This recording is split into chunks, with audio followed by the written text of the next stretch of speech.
everyone, my name is Hannah Mitchell and today I'm going to be talking all about crazy quilts and their role in Victorian society. Hope you enjoy! Crazy quilts enjoyed widespread popularity in America during the second half of the Victorian era and were made up of a variety of different fabrics and other materials which were sewn into unique and irregular patterns. The crazy quilts you will see in this video all come from our collection at the museum. Multiple factors are thought to have contributed to their rise, including the Japanese pavilion and British needlework display at the 1876 Philadelphia Centennial Exposition, which portrayed asymmetrical patterns and new embroidery techniques, as well as a greater availability of fabrics and sewing machines with the Industrial Revolution, and finally the emphasis of the aesthetic movement on beauty. The influence of Japanese art can be seen in the repeated fan motif on many crazy quilts, which often look similar to those in the squares of this quilt on the right.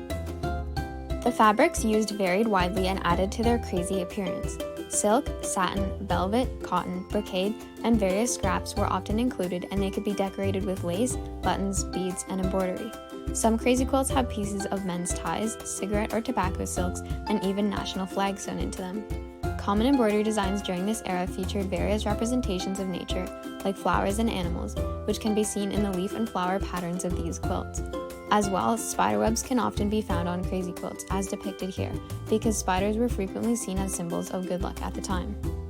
Crazy quilts demonstrate the dramatic colors and ornamentation that were prominent during the Victorian era, and a more decorative style of sewing, as they were made to be displayed in the home as visually appealing pieces and testaments to a woman's needlework skills.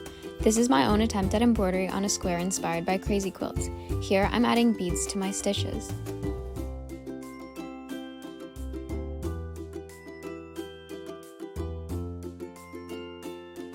Crazy quilts were the first huge commercial needlework craze in America, which was facilitated by broader industrialization that aided the manufacturing of sewing machines and textiles.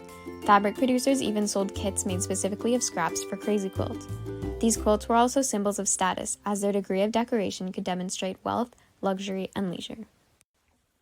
Thanks so much for watching. I hope you learned something new about this fun Victorian craze, and maybe even want to try your own hand at crazy quilting. Make sure to follow us on social media to keep up with the museum, and we'll see you next time!